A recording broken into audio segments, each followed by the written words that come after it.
sarcoma lympho of the intestine. Bringing up the heat now. Get ready for the show. Yes, I like that.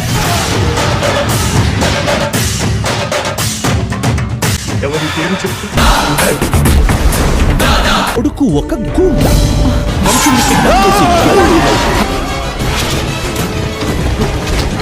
Hyderabad లో అందరూ శంకర్ దాదా అంటారు. ఒక సామాన్యుడి ఆవేదన కంటే ఒక మేధావి మౌనం ఈ దేశానికి ఎంతో ప్రమాదకరం. 100 మందిని వట్టి చేతులతో మట్టి కరిపించగల ఈ శంకర్ నారాయణ సారీ ఈ ఇంద్రసేన రెడ్డి నా ముందు మౌనంగా ఎందుకు నిలబడిపోయాడో మేము వెళ్ళాక అతన్ని అడిగి తెలుసుకోండి. నాది వన్ వే. కష్టం